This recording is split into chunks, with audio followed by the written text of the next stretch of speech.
Dr. Izzy Justice here. Welcome to the podcast Chasing 10 Hertz. What is 10 Hertz? 10 Hertz is a frequency in the brain. The brain has electricity. We can measure it in a very similar way that you can see on the screen if you're watching this on YouTube. You're looking at a live EEG reading of my brain.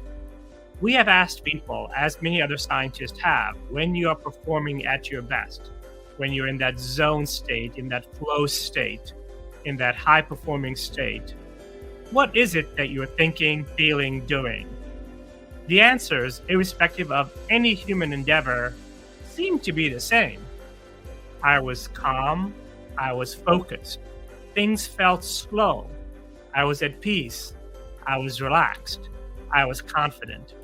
We have found a correlation between these attributes of when we are performing at our best, the best version of ourselves, and the frequency 10 hertz.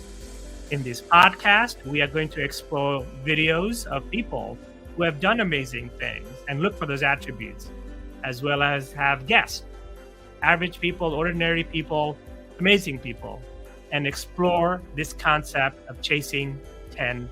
Hey, everybody, Dr. Izzy Justice over here. Welcome to episode number 7, Encoding Practice. This podcast is specifically towards coaches and athletes. It's the first in the 3 series. We do one on life, we do one on the business world. So we're talking to athletes and coaches over here. I would say that the trend certainly was building up towards COVID, but for sure, post-COVID, the amount of calls that I've gotten from coaches and from athletes regarding this specific topic has been off the charts. It's exponentially going high. Coaches are calling me and saying, "Hey, doc, I don't know which team of mine is going to show up." It used to be that if I had a good quality practice, we tended to have a good game. If I had a bad practice, we tended to have bad games. And yes, there was some variability there, but that was generally the principle. And therefore, you had very good quantity and quality practices. Athletes also have been calling me and say, "Hey, doc, I just had a great week of practice, like a golfer, for example, in an off week. I've been practicing this, I've been practicing that, and everything feels amazing." And a few days later, they'll go play a tournament or a game, and their brains cannot remember, they cannot recall, or the term that I want to use is access the value of that practice. So I want to make a controversial claim. And those of you that have read my books and listened to my podcast, you know that by nature, I am not a controversial person. I shy away from those kinds of topics and people. But I suspect that this claim is going to be controversial, though that's not my intention. My claim is that most practice is useless. I know, that's a big, bold statement. So when I say useless, I actually don't mean that in a judgmental way. I mean that in a literal way. That means you cannot use it, or it's used a lot less. So what is the basis of this claim that I'm making? All right, let's start with, what is the purpose of practice? Is the purpose of practice not that when you are actually playing in your game or in your tournament, you want to access the value of that practice? I would argue that unless you're doing something from an endurance or building your muscles or weight training or stretching, that's not the kind of practice that I'm talking about. I'm talking about the kind of practice where you're trying to learn a motor skill or re-imprint or maintain whatever technical skills that you have around motor patterning, whether you're shooting a basketball, throwing a baseball, catching a baseball, hitting a golf shot. There's so many different technical skills that require a level of neuromuscular coordination, accuracy, focus. Those kinds of practices is what I'm really talking about. But when you're playing in an actual tournament, you have to access the value of your practice. I want to argue that the only instrument that you are going to use to access the practice is your brain. In the middle of a round of golf or a game or a tournament, you cannot call timeout and say, whoa, stop. Let me go look at some YouTube videos of what I did last week or yesterday when I was practicing. So the only place that you are going to access the value of your practice, what you did, and not just practice, but all the other games or tournaments that you played where you were in a similar situation and you either made a good decision or a bad decision, but there was something that you learned from it. So my point is that there's only one instrument in only one place that you are using to access that information, and that's your brain. So let's talk about the brain. How much of the brain are you incorporating into your practice? So the challenge that is going on with the brain is that there's too much competition. Our brains are overstimulated. We have devices in our hands. We are constantly moving, talking to new people, having new experiences nonstop. And practice is just a small piece of the overall day of being a human being. So there's simply too much inventory in the human brain to prioritize the practice or the value of the practice. So, for example, let's say that you practice from 10 a.m. until 1 p.m., whatever sport you are playing. I will argue with you that the value of that practice in terms of being stored in your brain so that you can ultimately access it is largely predicated on what happens between 1 o'clock when your practice ends and when you go to bed. What is the quality or the intensity of the other stimuli that your brain is consuming? Is it a higher intensity, a higher priority? And if it is, no matter how good that practice was, it's going to be lost in the brain. Your brain is not going to prioritize it and store it in the same way that it's going to do these other, non-practice experiences that your brain is designed to inventory and to store and to record. There have been lots of studies that say within the first hour of doing anything, especially practice, your brain is going to lose about 50% of that information. Gone, just completely gone. Why? Again, because in the first hour, your brain is beginning to consume a lot more stimuli. And in the world that we live in today, where the stimuli is right at your fingertips, it's in your hip pocket, on your devices, or in whatever other activities that you're doing, the value of that practice gets diluted. By nighttime, by the end of the day, approximately 90% of that value is diluted, the value of the practice that you had. So, this is why today, yesterday, anything in life, not just practice, yesterday feels like last week. This is why last week feels like last month. And this is why last month feels like last year. Is because there's just so much more inventory in the brain on a nonstop, second by second basis that the quality of the practice that you're doing is being severely diluted.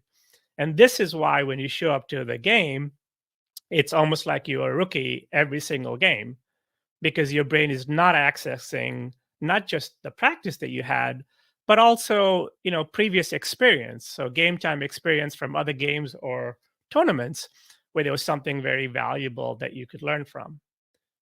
So let's talk about the history of practice. It used to be based on quantity. For the longest time we said, oh, the harder I work, the better I'm going to play.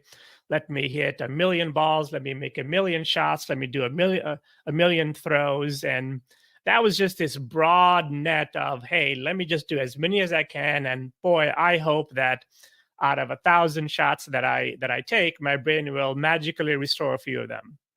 And we very quickly realized that that was just not going to work. It's too much work. It takes too much time and too much fatigue, and people would get injured and loss of focus.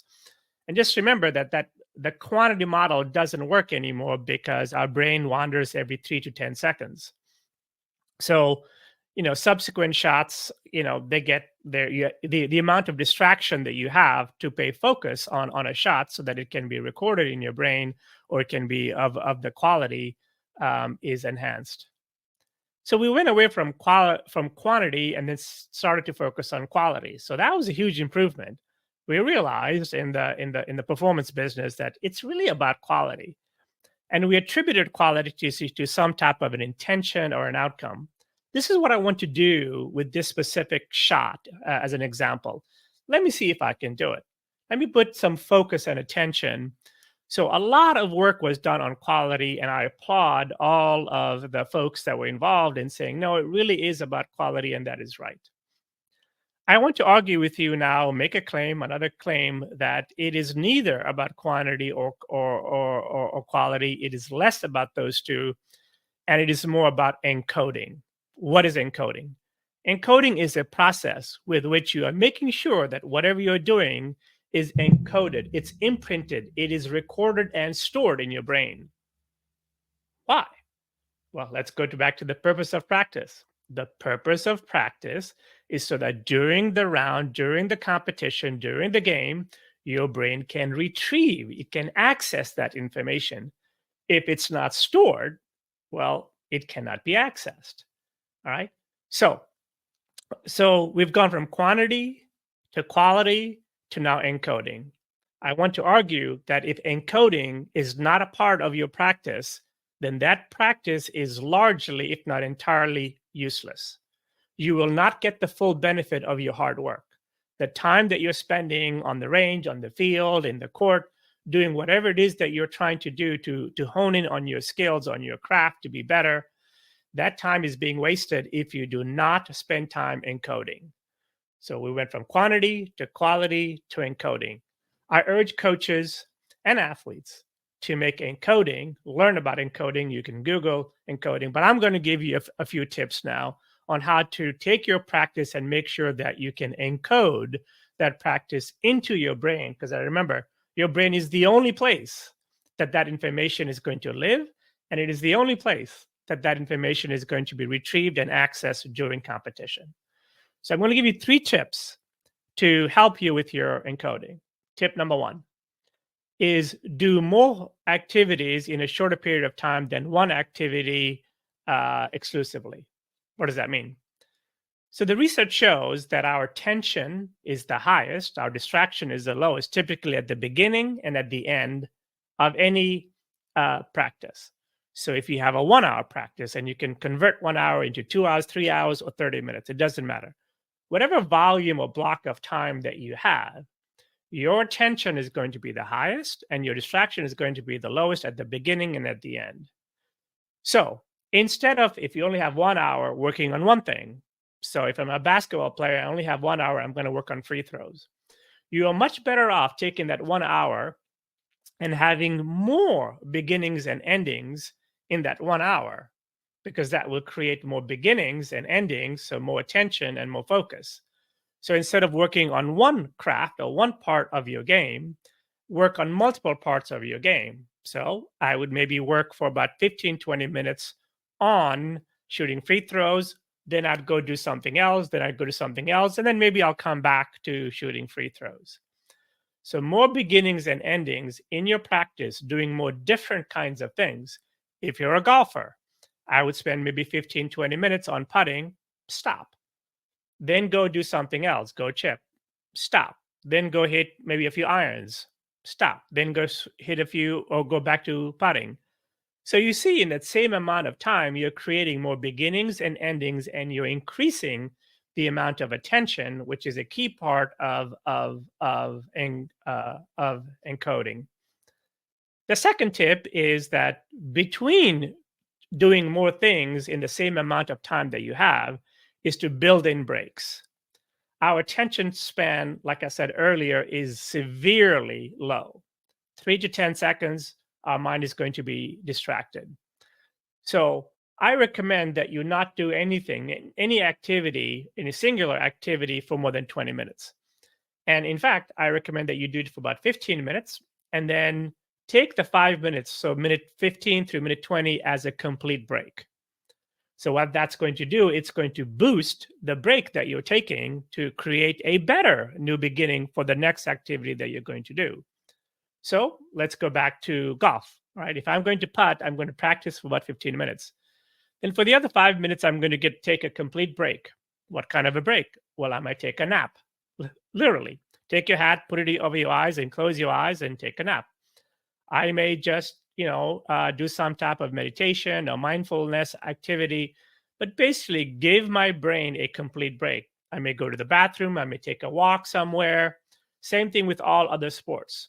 At the 15-minute mark, take a complete physical and mental break from the overall practice so that when you start the next function of your practice at minute 20, it really feels like a new break, and now you're boosting that signal of attention, sensory cortex, and you're reducing the distractions that your brain may occur. The last tip I want to give you around encoding is to record, record, record. I cannot underscore this enough. In the previous podcast, we talked about this. But what does record mean?